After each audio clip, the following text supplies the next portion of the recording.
too. I'm just gonna get the milk. I'll be right back.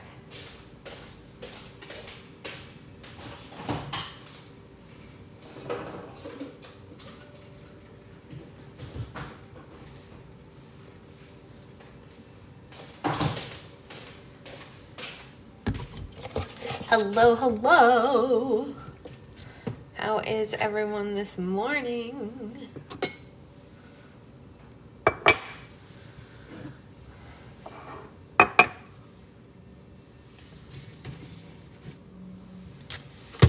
Thank you, thank you. How was everyone's weekend? Good morning. It's in the Philippines and it's night. Oh, the mini moon was great. We were very relaxed. Hello, Mrs. Secret Husband. Yes.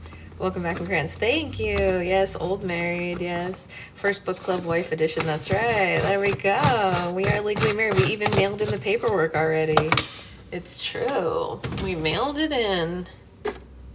Thank you, Daniel. Thank you. Thank you. I know, right? We have so many changes in title. It's crazy, right?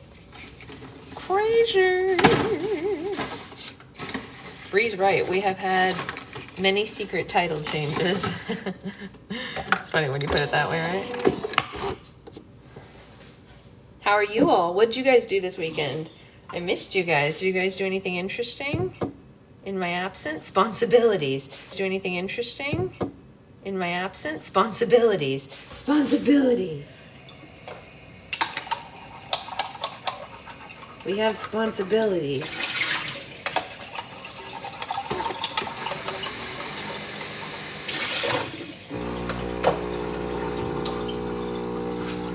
Responsibilities? Secret title change that all equals different nicknames for him too. I know. It's funny. It's true. Tomorrow's your birthday. Well, happy almost birthday. Responsibilities.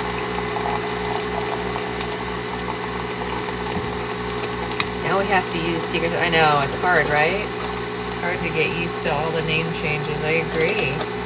I totally understand. No, I just had leaves and fishes on Saturday. Leaves and fishes? What? What does that even mean? Well, my kids and Uncle watched them and we go, oh, that's fun. What kind of dog? I had a relaxing weekend, which was my only one this month. That's good. I have a package from you delivering today. Yes! Best ever. Grad, dad, pool parties. We like to see that. That's fun. Did you guys notice that I completely destroyed my face? My sunglasses, did something to my face here. It was awful. But we're gonna roll with it. How many people here in book club want to make a bet that on my first slime live someone's gonna ask why I have something on my face? How many people would like to put that on their bingo card? Go ahead, put it on your bingo card. Someone's gonna ask what happened to my face. It was my sunglasses. And then I had long nails on and I went, what is this? And I scratched the heck out of myself like a dummy. Added to the card. Added to the card. People are wild. People are wild. But you know what? It's okay. It's okay. We will survive. We will survive.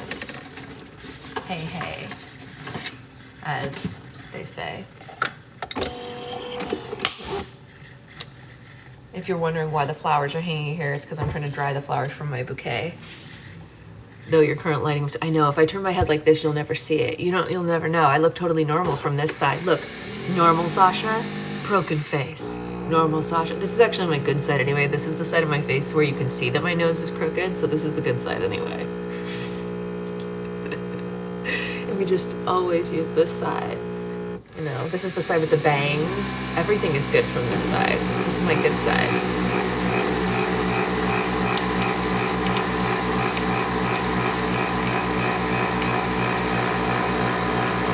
You have eye bugs? I'm not sure what that means, Daniel. What is eye bugs? I do, Cindy. I absolutely do. I'm just really good at hiding it. I'm gorgeous, even injured. Thank you. Thank you, thank you.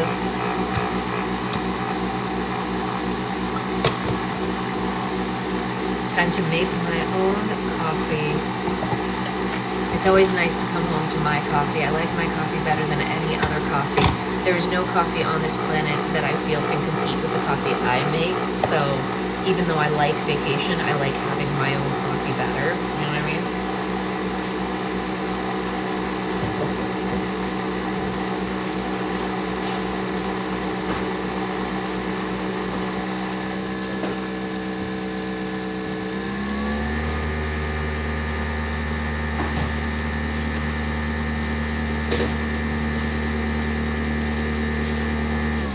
Yes, my sunglasses. Blah, blah, blah.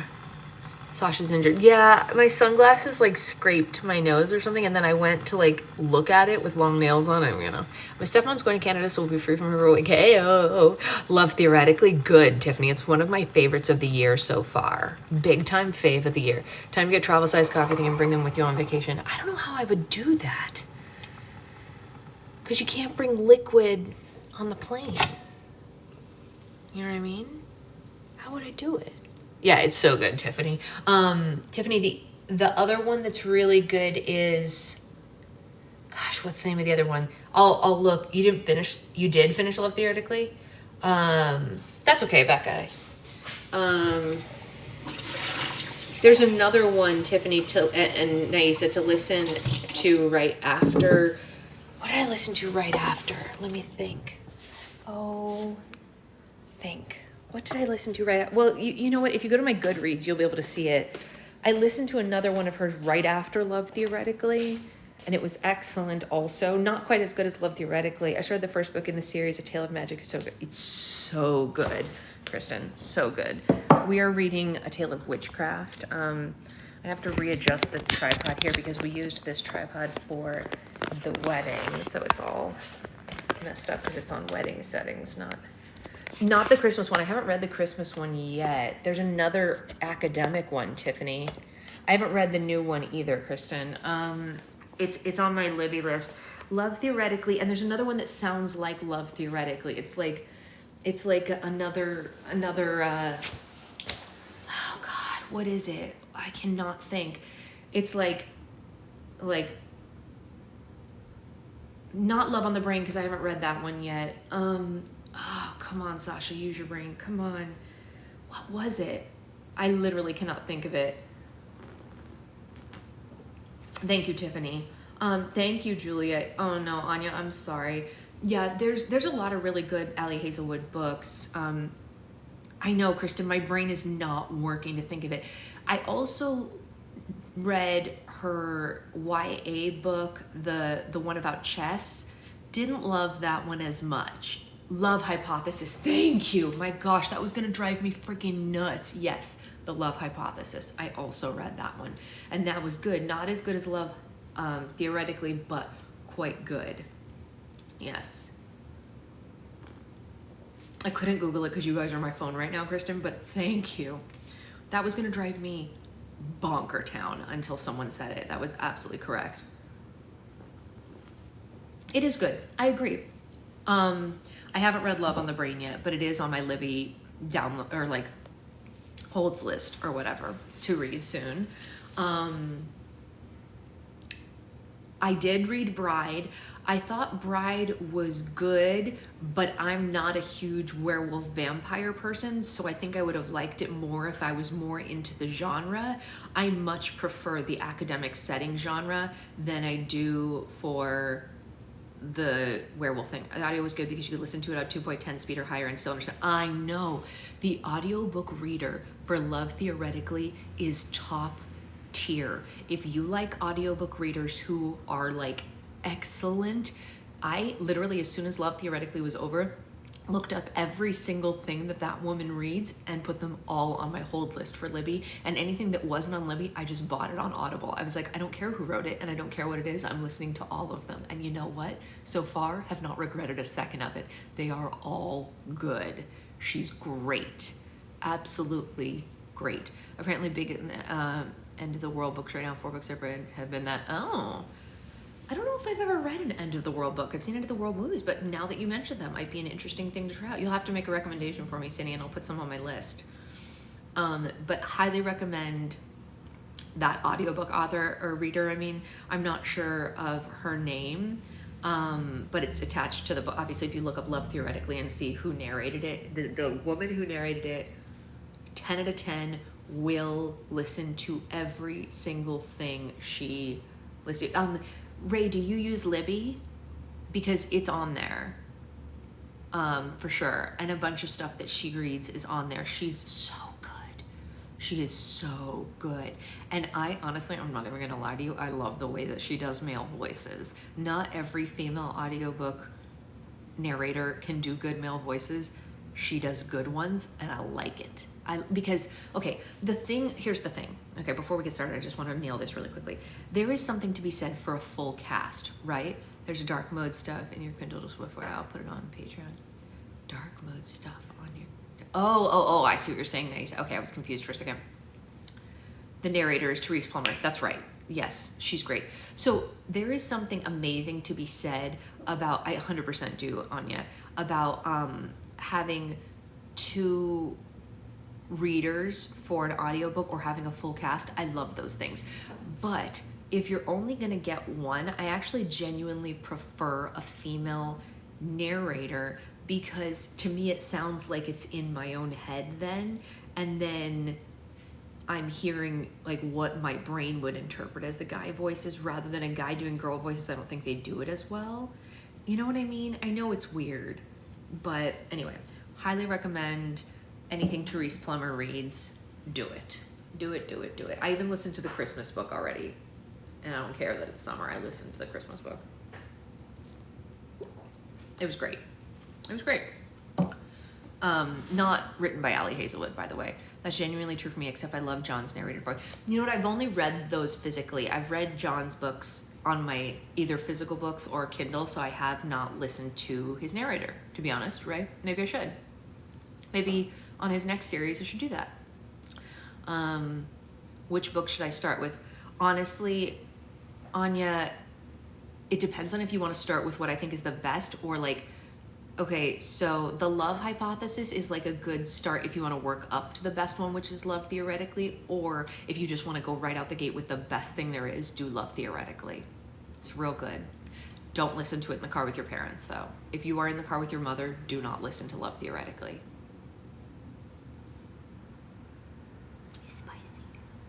That's all I'm gonna say. There's a lot of beep boops. Okay, let's get reading, because I do have an appointment this morning that I have to leave the house for. I know, leaving the house, what is happening, but it's okay. Mom can handle spice. As long as you're willing to hear it sitting next to your mom, that's okay. I would not, I know my mother can handle spice on her own, but I would not want to be in the same room. Not gonna lie, wouldn't want to do that. Wouldn't want to do it. Couldn't be me. Okay, let's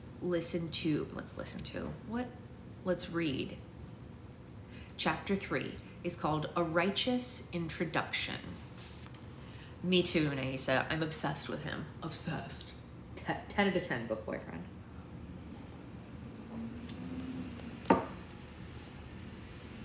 You are listening. I am reading.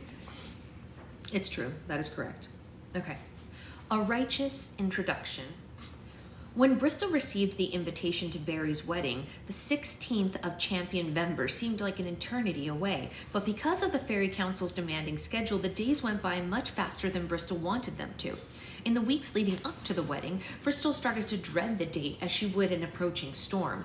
She had daily meetings with the world's most celebrated diplomats and dignitaries, and yet seeing her family was a terrifying prospect. The last time Bristol saw her brothers Brooks and Barry, she narrowly missed being executed on the courtroom floor. The minute that she saw her father, Justice Evergreen, Bristol humiliated him in front of all the justices in the Southern Kingdom.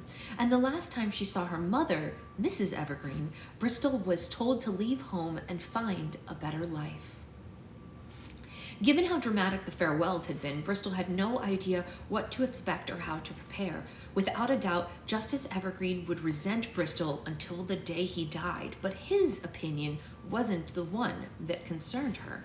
Bristol was worried about how her mother and brothers would react to seeing her again, and she wondered whether the last year had changed how they felt about her. The invitation was probably a mistake. Your family doesn't want to see you. They probably hate how you've changed the world.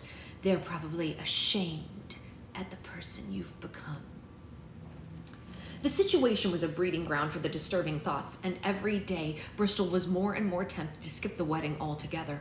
However, she knew nothing would feel worse than missing such an important day in her brother's life. So, despite all the fear and anxiety coursing through her, Bristol awoke on the morning of the 16th, determined to go.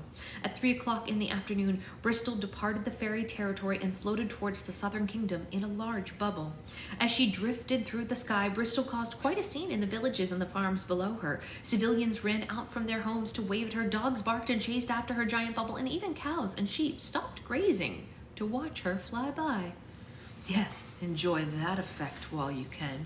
You won't receive that same welcome at home. Strangers love you more than your family ever will.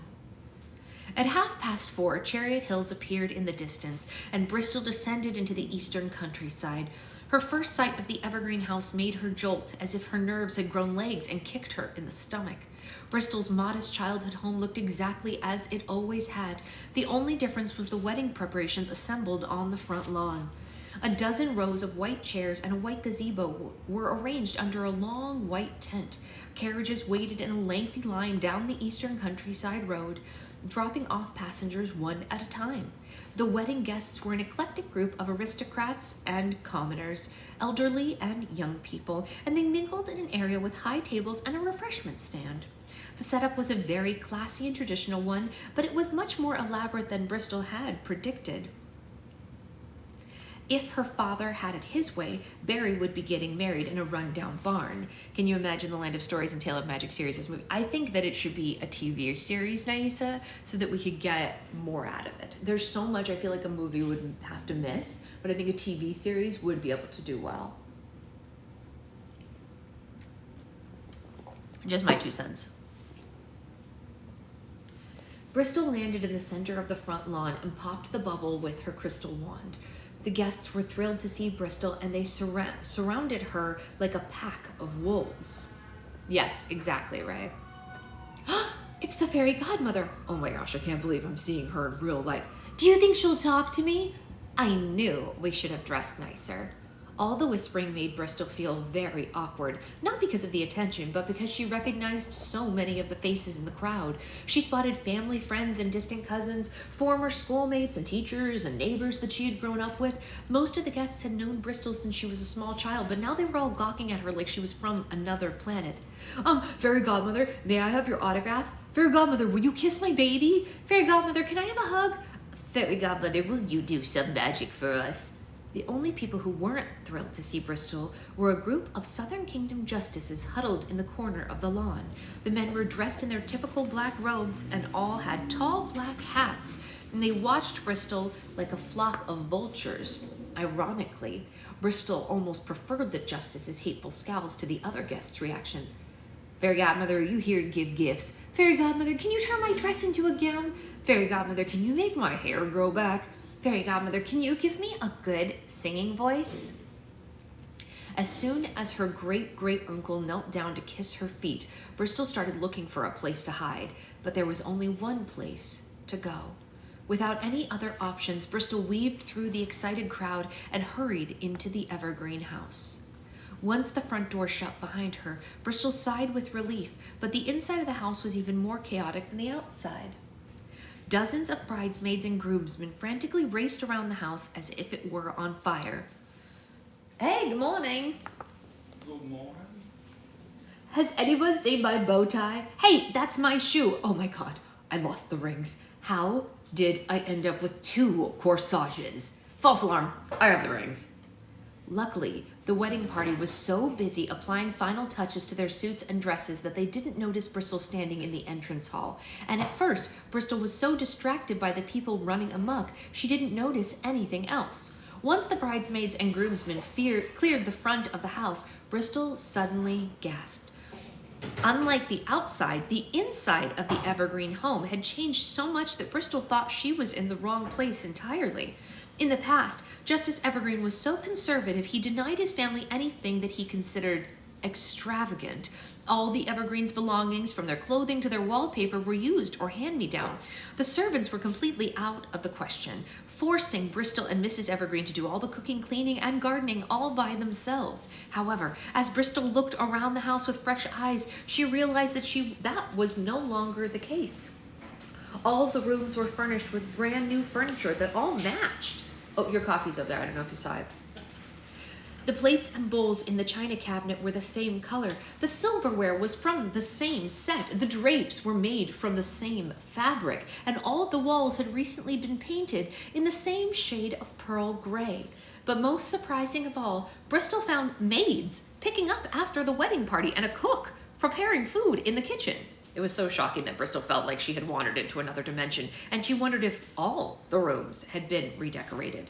Before she could stop herself, Bristol's curiosity took hold of her, and she climbed the stairs to her old bedroom at the very top of the house. Bristol slowly opened the bedroom door and stepped inside.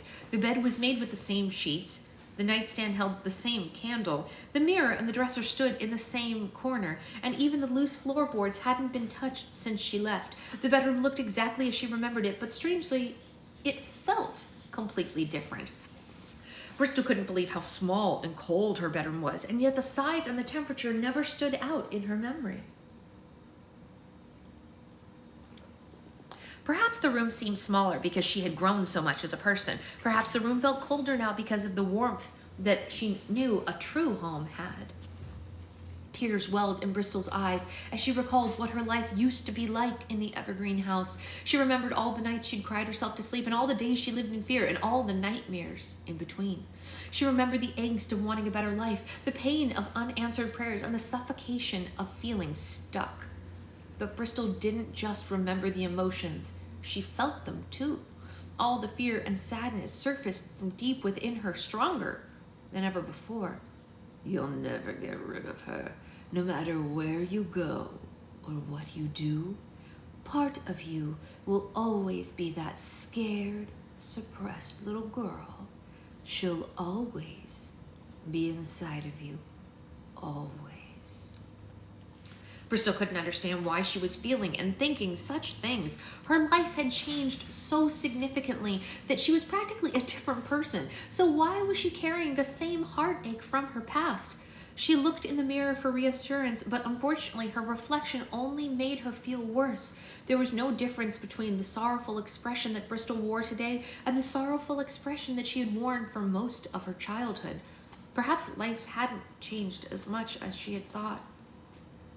You're back, a voice said behind her. You're back, a voice said behind her.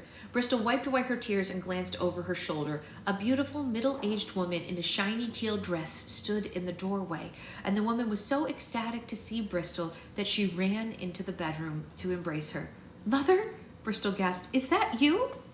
Mrs. Evergreen looked so different that Bristol didn't recognize her at first. Her hair was no longer styled in a constructive bun on top of her head, but flowed freely down to her waist. The dark circles under her eyes had vanished for the first time since Bristol had seen her.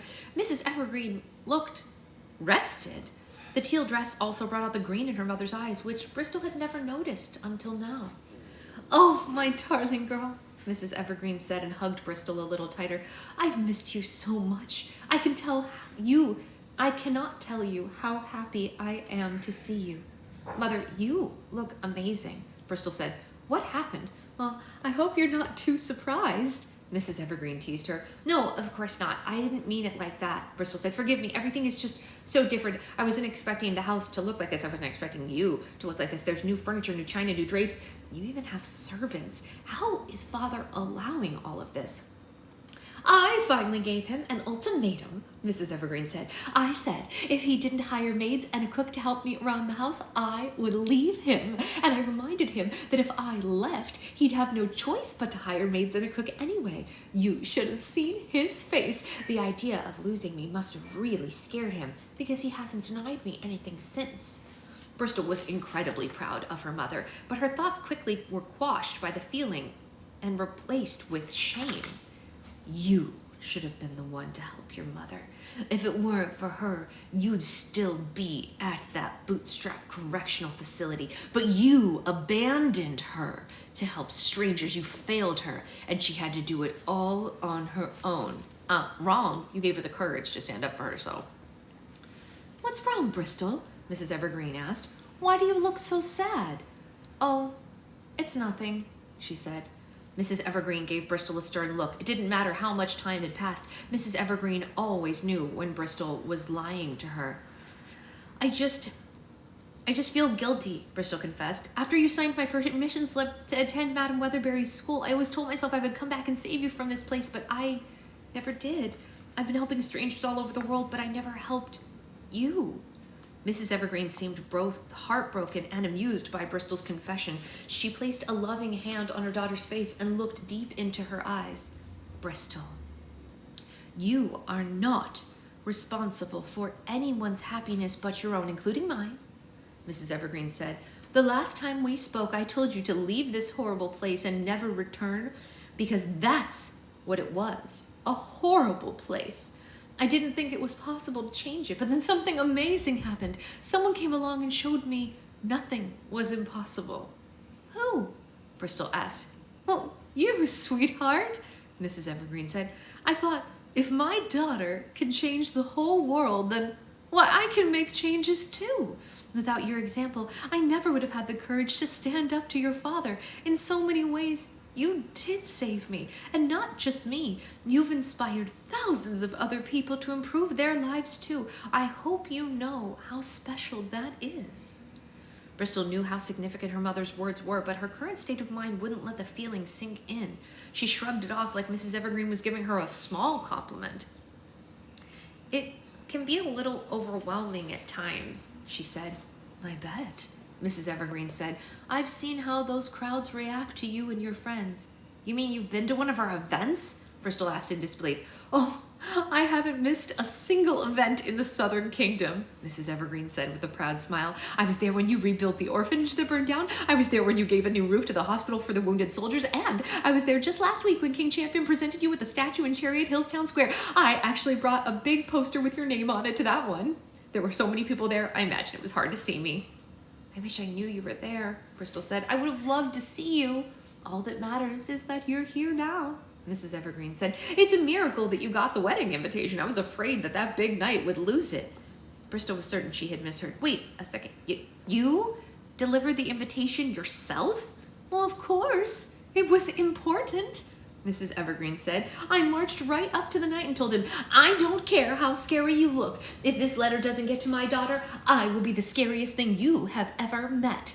He didn't seem very frightened, but it must have worked just the same.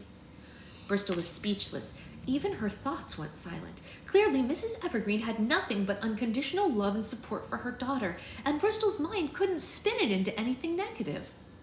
Mother, where are you? I really need your help. Mrs. Evergreen rolled her eyes. I'm in your sister's room, she called out. Was that Barry? Bristol asked. He sounds more stressed than usual.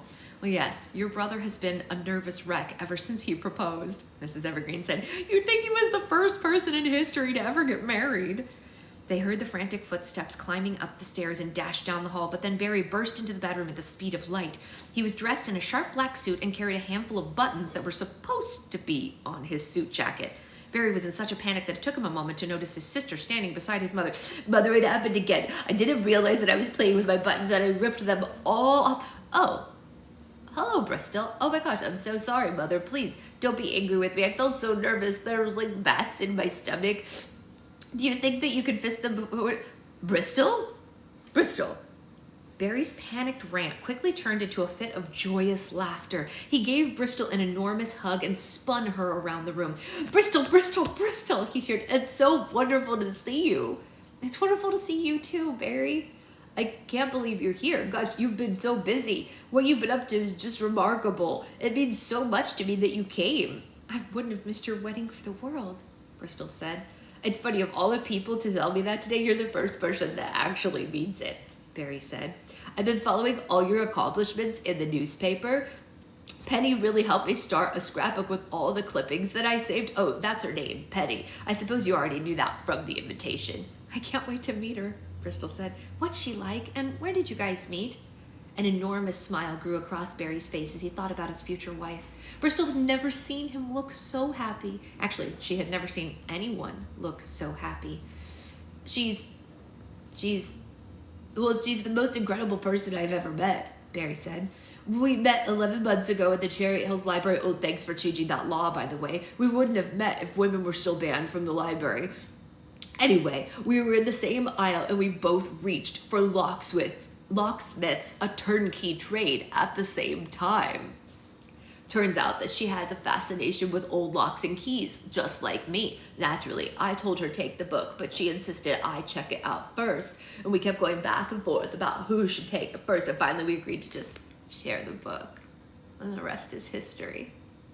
Barry, if you want a successful marriage, I suggest that you learn how to sew, Mrs. Evergreen scolded. It's going to take me an hour to put all of these buttons back on your suit, and the ceremony is about to start. Well, actually, I can help with that, Bristol said. With a flick of her wand, all the buttons flew out of Barry's hand and reattached themselves to his jacket. Bristol also reached into the pocket of her pantsuit and pulled out a small gift topped with a golden bow. Here, Bristol said and handed it to him. I made you an enchanted sewing kit for a wedding present. Just put the thread through the eye of the needle and it'll do all the rest. I was going to save it for later, but you should take it now in case you need to fix your jacket again. Barry was touched by the gift. You know me so well, he said. Thank you. The tender moment was cut short by another pair of footsteps stomping up the stairs, and this time Bristol recognized them instantly. It was the sound that she had feared the most when she was a child. Justice Evergreen charged into the bedroom with heavy breath and tense brow. The ceremony is supposed to start in 5 minutes, and not a single bridesmaid or groomsman is firmly dressed. Bristol's father was already angry, but seeing her just infuriated the justice. His whole body went tense and his face turned bright red. The justice refused to look at Bristol, and instead he pointed at her and sent a furious scowl towards his wife. What is it doing here? He asked. I invited her, Mrs. Evergreen said as if it were obvious. Justice Evergreen closed his eyes and tried to suppress his anger. Bristol could tell that this was a new exercise for her father, but the justice wasn't very good at it. Lynn, we agreed we did not agree to anything, Mrs. Evergreen said, raising her voice to match his. You told me you didn't want her here, and I listened, but I never gave you the impression that she wasn't invited. You can pretend that she doesn't exist all you want, but Bristol is still my daughter, and she has every right to be at her brother's wedding. Bristol was pleasantly surprised at how effortlessly her mother stood up to her father. Mrs. Evergreen debated her husband like it was a fun new hobby. The justice turned so red that he was almost purple. I will allow it to stay for the wedding, but I will not allow it in my house, he sneered. Mrs. Evergreen raised a finger and stepped toward the justice, but Bristol stopped her mother before the argument went any further. She didn't want anything to spoil Barry's special day, especially a disagreement about her. Mother, it's all right, she said calmly. I'm more than happy to wait outside until the wedding begins. Bristol headed out of the bedroom, but paused in the doorway. Besides, she whispered to her father, from the look of things, this doesn't appear to be your house anymore anyway.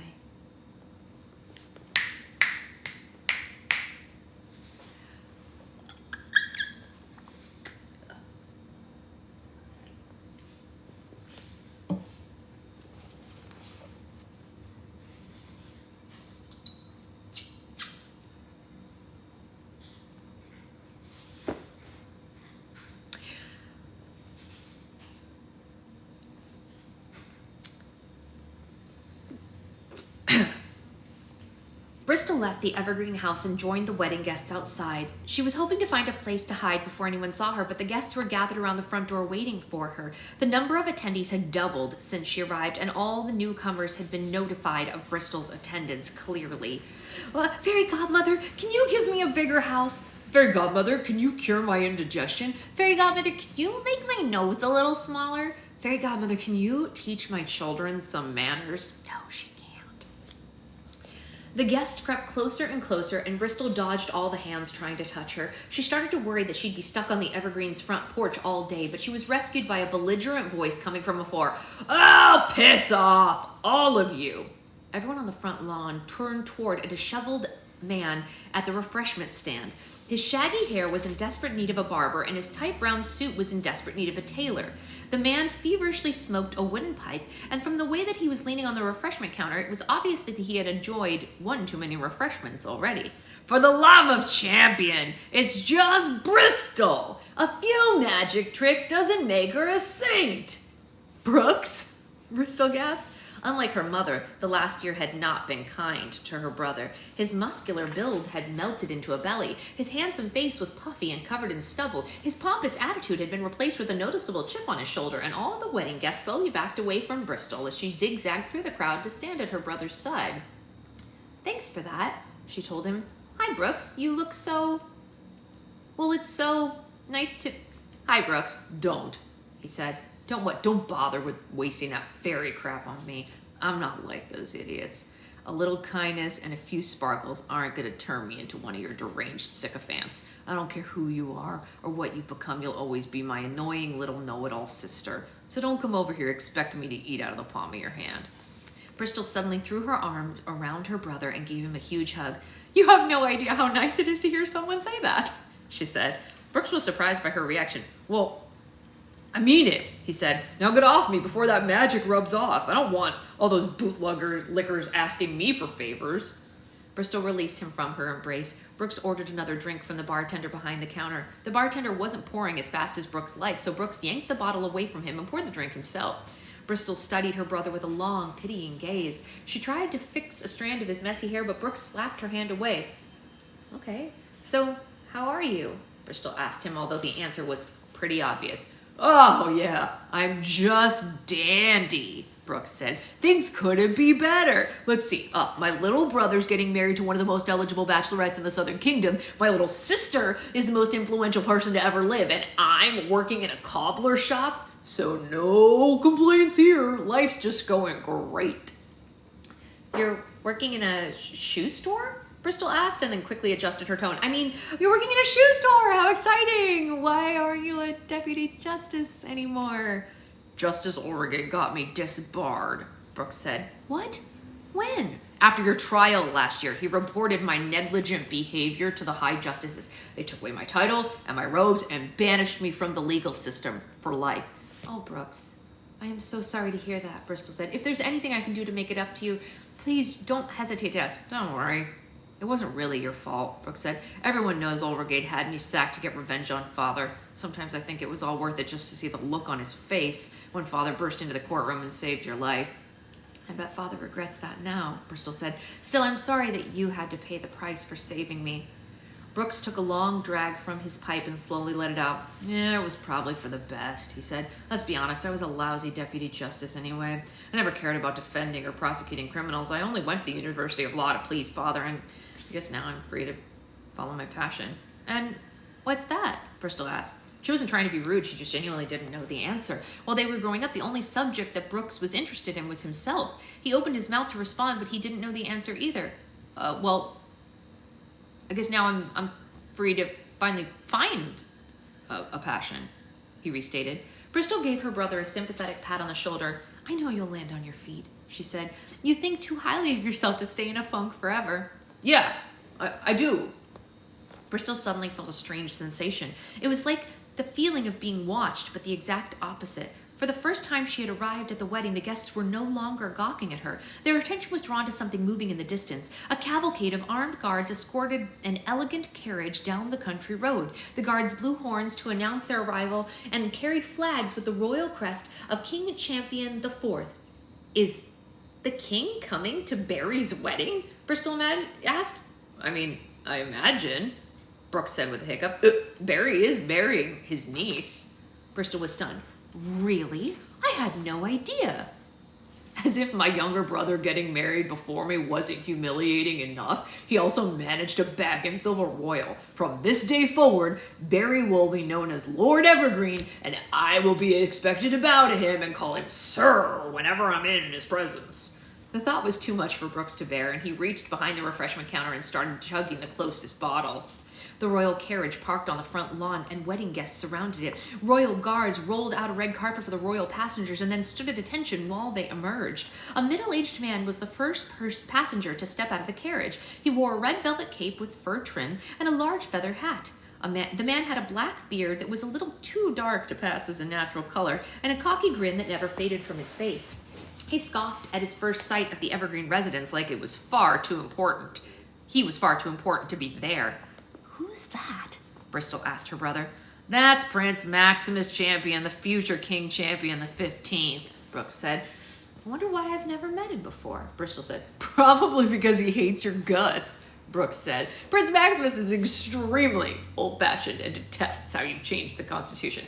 I heard rumors that he begged his father to reinstate the old laws, but the king wouldn't hear a word of it. Apparently, ever since you defeated the Snow Queen, you're the only person King Champion takes advice from. Prince Maximus was followed by 5 young men, all between the ages of 12 and 20. The young men all looked like younger versions of the prince and wore matching capes and feathered hats. They scanned the Evergreen property with noticeable blankness in their eyes, as if none of them had ever had a deep thought in their lives. The wedding guests bowed as each of the royals climbed out of the carriage. Bristol was hoping King Champion the 14th would emerge next, but the sovereign never appeared.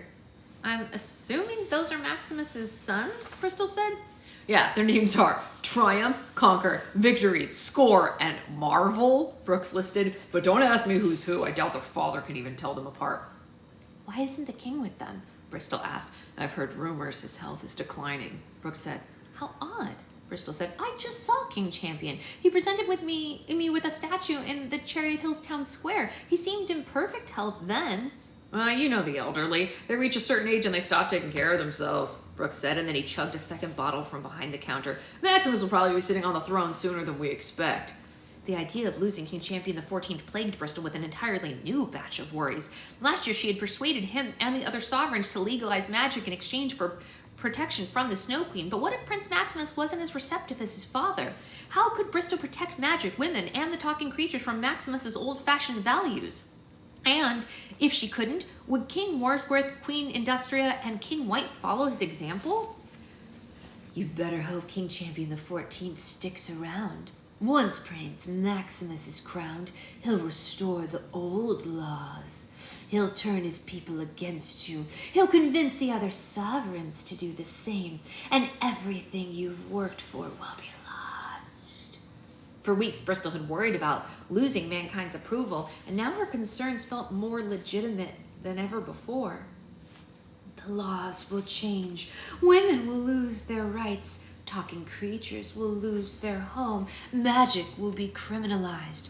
You and your friends will be hated again.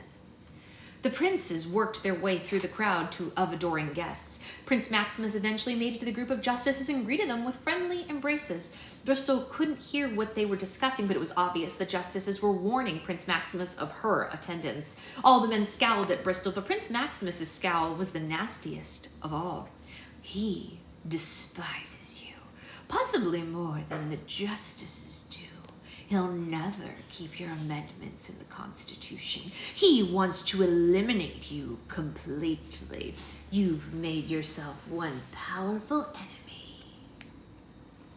Bristol had so many things to worry about already. Adding Prince Maximus to the list gave her a headache. She searched the front lawn for something, anything, to take her mind off it, and luckily, Bristol found the perfect distraction. While the princes greeted the wedding guests, a 7th passenger stepped out of the carriage. He was about 16 years old and was much taller and better looking than the royals he traveled with. The young man had wavy brown hair and a chiseled jaw, and a scar on his left cheek that Bristol found very mysterious. Unlike the princes, he didn't wear a feathered hat, a cape, or even a tie, but simply a maroon suit with an open shirt. Who is he? Bristol asked her brother. How do you not know any of this? Brooks said. That's Maximus's nephew, Prince Gallivant. I believe, or maybe it's Galantine. But he's so far down the line of succession, who even cares? Bristol did. In fact, she couldn't take her eyes off the prince. Bristol thought he was so striking that just the sight of him made her blush. The attraction was the first pleasant emotion that she had had in weeks, so she welcomed it and savored it for all it was worth. Whatever his name is, he's very handsome, Bristol said. Yeah, I used to look like him, Brooks said. He raised his bottle. Enjoy it while it lasts, kid. Bristol could tell that Prince Gallivant was overwhelmed by all the wedding guests competing for the royal's attention. He snuck around the crowd and headed straight under the tent. The prince sat in a chair in the back row and rested his feet on the seat in front of him. He removed a book from the inside of his jacket and read while he waited for the wedding to begin. Bristol didn't think that he could be more attractive, but knowing that he was a reader made her heart flutter. A bell rang to announce the start of the ceremony, and all the guests piled into the tent to find seats. Prince Maximus and his sons sat with the justices, and the royal guards lined the perimeter of the tent to watch over them.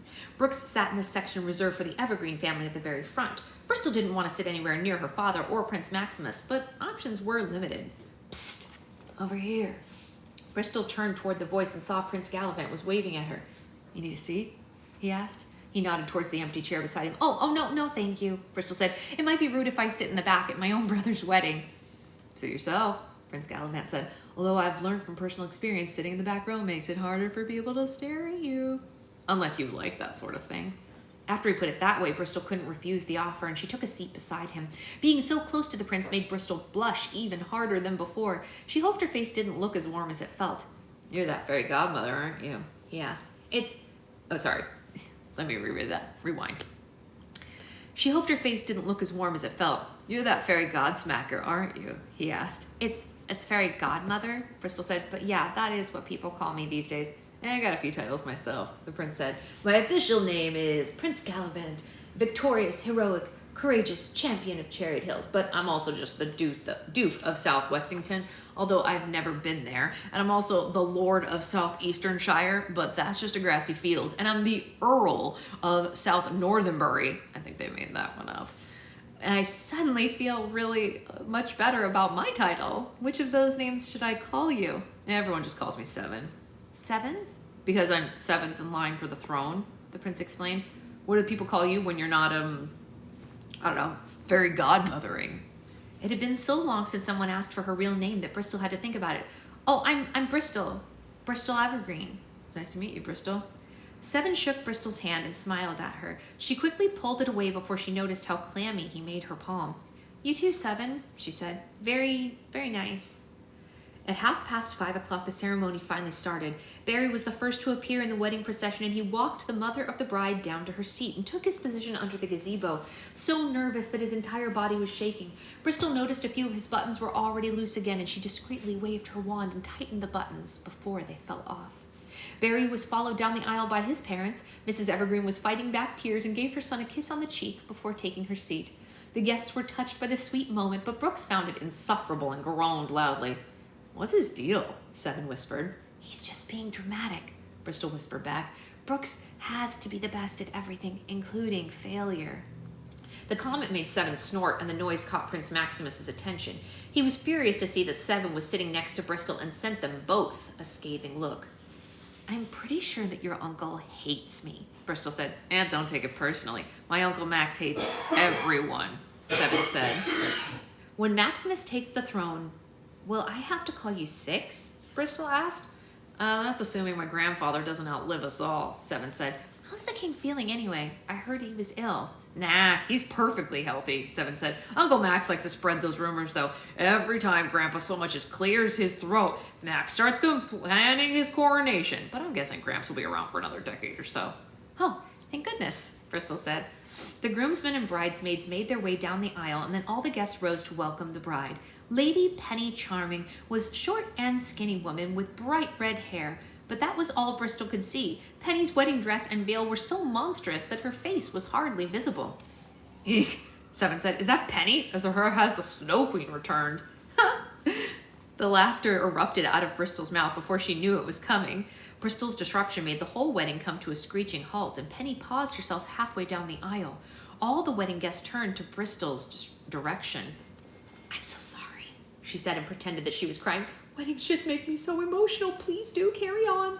Bristol couldn't believe that she had just laughed. The feeling lasted only a moment, but it was a huge relief to know that she was still capable of joy. After an awkward silence, the ceremony resumed, and Penny eventually reached the end of the aisle and the guests were seated. A monk appeared under the gazebo and took his place between the bride and groom, and the monk began his officiating. Seven opened his book and continued reading.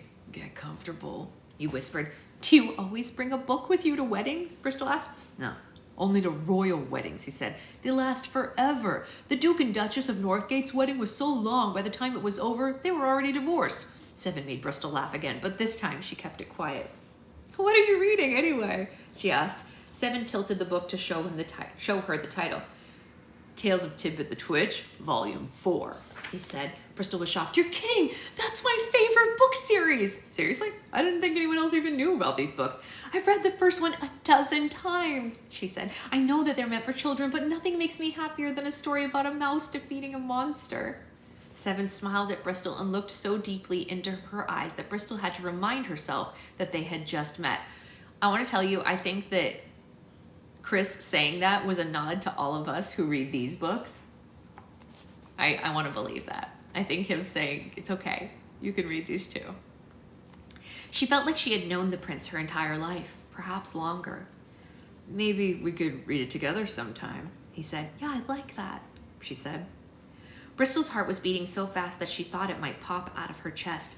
Apparently, the prince could make her feel all kinds of things that no one else could. The ceremony continued, and just like that, and just like Seven had warned, it lasted much longer than any other wedding Bristol had ever been to. The monk gave lengthy thanks to each of the royals, the justices, the aristocrats in attendance. Aristocrats, not cats, sorry. And at once, all of the noble men and noble women were singled out. The monk finally performed a long-winded monologue about the history of the Southern Kingdom, and he honored all the sovereigns from King Champion I to the 14th with detailed tributes. Barry and Penny drank from the ceremonial cups. They cut ribbons and tied strings. They lit candles, crushed plates, and by the time they reached the vows, it was already nighttime. Deputy Justice Barry Evergreen, do you take this woman as your lawfully wedded wife to help you serve our Lord and obey the will of His Majesty King Champion the 14th? I do, Barry said. And do you, Lady Penny Charming, take this man as your lawfully wedded husband to help you serve our Lord and obey the will of His Majesty King Champion the 14th? I do, Penny said, or at least a voice under the veil said. Then, with the power entrusted in me by the Southern Kingdom, I now pronounce you Lord and Lady Ever... Boom! Suddenly, the roof was blasted clean off the tent. Boom! The gazebo exploded. Boom! Justice Evergreen's hat was blown off his head. Boom! Boom! Dirt flew into the air as the front lawn was covered in explosions. Boom! Boom! Mrs. Evergreen screamed as huge chunks of the Evergreen house were blown away. What is happening? Seven shouted. We're under attack! Bristol said. In a matter of seconds, the wedding became a war zone and all the guests ran for their lives. The royal guards pulled Seven away from Bristol and formed a protective circle around the princes. Bristol recognized the sound of cannons immediately, but there were so many people running amok she couldn't see where the attack was coming from. The firing stopped for a brief moment and the debris cleared. Bristol spotted a row of smoking cannons on the top of the hill nearby, and at first Bristol thought her eyes were deceiving her because it looked like the cannons were being reloaded by ghosts. Their attackers wore silver robes, the image of white wolves on their chest, and their faces were hidden under masks. There were hundreds of them, and the ghostly men reloaded their cannons with bright red cannonballs that glowed in the dark. Don't worry, she told the panicked guests. I can protect us. Bristol waved her wand and covered the Evergreen property in a shield like a glass dome. The men lit the cannons again, and Bristol's absolute horror, their cannonballs soared through the air and pierced through her shield. Boom! A cannonball whirled right past Bristol's head. Boom! Boom! The attackers were aiming at her now. The blast struck the ground and got closer and closer to where Bristol stood. Bristol was in a state of shock and she couldn't move. Boom! Boom! She'd never seen anything penetrate a magical shield before. Right when Bristol was about to get hit, the attackers ran out of cannonballs, but they weren't finished yet. A man wearing a crown of metal spikes appeared through the smoky haze. He descended the hill with a sack of arrows in one hand and a crossbow in the other. Bristol knew that she couldn't just stand there, but she didn't know what to do. If their weapons could penetrate magic, how was she supposed to save herself? Bristol! Seven shouted. The prince broke free from the royal guards and sprinted across the lawn. The man on the hill loaded his crossbow and fired his first shot. Seven jumped in front of Bristol and the arrow hit the front of his leg and he fell on the ground screaming in agony. Don't just stand there, Seven yelled to the guards. A prince has been shot! Go after them! Half the guards stayed with the princes while the other half charged the attackers on the hill. The archer had more than enough arrows to shoot the approaching guards, but instead he gave the ghostly men a signal and the attackers retreated into the countryside. Seven, hold still, Bristol said. This might hurt. She knelt beside him and pulled the arrow out of his leg, and Seven screamed again, but Bristol waved her wand and healed his wound. Thanks, Seven said. No, thank you, Bristol said. I don't know what came over me. Who are those men, and why are they attacking your brother's wedding? I don't know, she said. I've never seen anyone. Ah! Suddenly, Bristol screamed as an arrow was burning her hand. She dropped it on the ground and took a closer look at it. The arrowhead was made of the same material as the cannonballs and had penetrated her shield. It was as solid as a rock and flickered as if there were fire trapped inside it. What's wrong? Seven asked. The arrow. It burned me, Bristol said. Seven tapped the arrowhead with his finger, but it didn't burn him. Are you allergic to it? He asked. But what is it? She said. By the time the royal guards reached the top of the hill, all the attackers had disappeared with their weapons, but the ghostly men had left a message behind. A collection of tall wooden posts had been assembled and set ablaze to spell out 3 words. Die, magic scum. Bristol read the burning message, and her whole body went tense.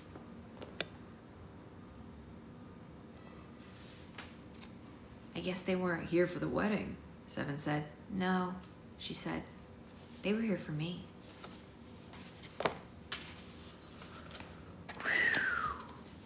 Just when you think things are going good, everything goes to crap. Well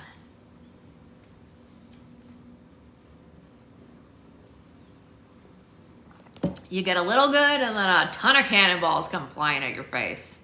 What are you gonna do?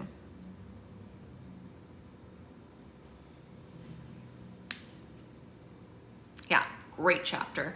I had to go because, like I said, I have an appointment. However, I'll probably be on later to make slime. Right, Jen? Seriously, that's what it feels like. I'm not sure when, but I know I have to make base for this week's roll for slimes and all that. So, I will. Yes, it's a great cup. Beta juice. So I'll probably be on later to make those bases. I'm not sure what time. But look out for that. And then in case anyone doesn't know, we have, thank you, Roxy, we have Roll for Slime After Dark on Patreon only, YouTube, Becca, on Wednesday. And then on Friday, we have Putty Class. If you're not on Patreon yet and you want to take the Putty Class, this is the last time to sign up for that. You can go to join Team Livestream if you want to just sign up for just the classes. Get your ingredients if you haven't gotten them already. That's pretty much the whole kit and caboodle. Okay, that's perfect, Julia. Thank you. No, but I do love you. All right, I'll see you all later. The class, I need to go back to the poll, Jen, but I believe it's 5 p.m., if I remember correctly. 5 p.m. Pacific time on Friday. I know, it is really nice, Naisa. It is really nice. And we'll be back tomorrow at the normal time. We'll be back at 8:30 tomorrow.